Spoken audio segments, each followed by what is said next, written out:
শিহাব, আসসালামু আলাইকুম। ওয়ালাইকুম আসসালাম। হিসাব কিতাব সব ঠিকঠাক আছে? জি ভাই। ওই নাহিদ ভাই 2 দিন ধরে টাকা জমা দেয় না। বিপদে পড়লে এসে হাতে পায়ে ধরে। ও যখন জমার টাকা দিতে আসবে, যদি টাকা না দেয় আগামীকাল থেকে ওর গাড়ির চাবি দিবা না। তোমার অন্য কোনো কাজ কামের খবর হলো? একটা কোম্পানি থেকে সিকিউরিটি গার্ডের চাকরি করতে বলছে, দারুণ চাকরি করুন। তোমার একটা স্মার্ট ছেলে, গ্রাজুয়েট ছেলে, তুমি কেন সিকিউরিটির চাকরি করবা? তুমি আরো চেষ্টা করো, এর চেয়ে ভালো চাকরি পাবা। আর বাড়িতে কি ফোনে কথাবার্তা বলছিলা? হোয়াটসঅ্যাপে জান্নাতকে মেসেজ দিচ্ছি, মায়ের জানাইতে কইছি আমি দুবাই পৌঁছাইছি। এইভাবে মিথ্যা কথা বলে আর কতদিন? আর এখন আবার কে ফোন দিল? হ্যালো, হ্যাঁ আমি জীবন। হ্যাঁ ওই বাইক আমার। কি বলেন? কোন হাসপাতালে? আর ঠিক আছে ভাই, আমি আইতেছি। শিহাব তাড়াতাড়ি চলো, রুমেল অ্যাক্সিডেন্ট করছে।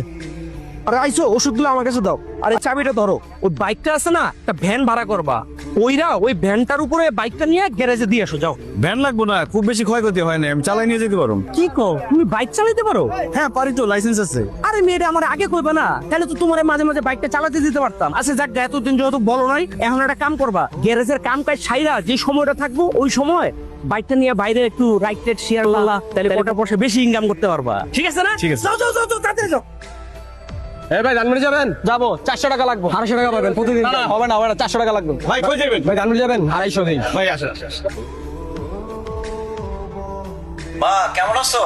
কতদিন পর তোরে দেখলাম, এখন শুকাই গেছিস কেন?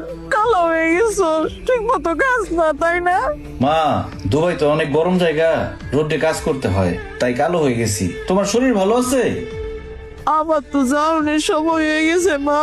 বিদেশ বাড়িতে তোর না জানি কত কষ্ট হইতেছে, তার মধ্যে একবার যে কাপড় পাঠালি, আর তো কোনো কাপড় নাই। আমার ভুল হয়ে গেছে মা, নতুন তো তাই কাজ কাম বুঝতে সময় লাগছে। আর এমন হইব না। তোমার অ্যাকাউন্টে 20,000 টাকা ছাড়ছি, তোমার মন মতো কিছু একটা কিনা নিও। টাকা দিয়া কি করবো? তুই জলদি জলদি আয় পর বাজার। আসবো মা, দোয়া করো জলদি আসমু। এখন তাহলে রাখি মা। শিহাব, কেমন আছো তুমি? সবকিছু ঠিকঠাক চলতেছে? আচ্ছা, তোমার যে আমি এতবার কল দিলাম, তুমি কল ধরলা না কেন? যাওয়ার পরে কোনো অসুবিধা হয় নাই তো? তোমার শরীর স্বাস্থ্য ঠিক আছে? এক নিঃশ্বাসে কত প্রশ্ন করো। তো প্রশ্ন করম না, গেছে 2 মাস হয়ে গেছে। গেছো তুমি একটা মেসেজ দিছো, এরপর কোনো কল দাও নাই। কতবার করে তোমারে কল দিছিলাম, ফোনটাও ধরলা না। তুমি এমন করলা কেন? আরে পাগলি, আমি কি এমনি এমনি কল দিই নাই?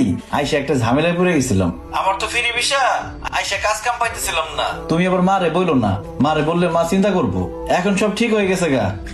তাই বলে তুমি আমারে কিছুই জানাইবা না, আমার সাথে যোগাযোগ করবা না? জানো সেদিন তো আমার আম্মাই কই ফেলাইছে, দুবাই গিয়ে শিহাব মনে অন্য মাইয়ার পাল্লায় পড়ছে। শুনে আমার এমন জিদ লাগছে। তুমি হাসতেছো? আচ্ছা তুমি ভালো আছো তো? আলহামদুলিল্লাহ, আমি ভালো আছি। আমার দুবাই দেখাইবা না?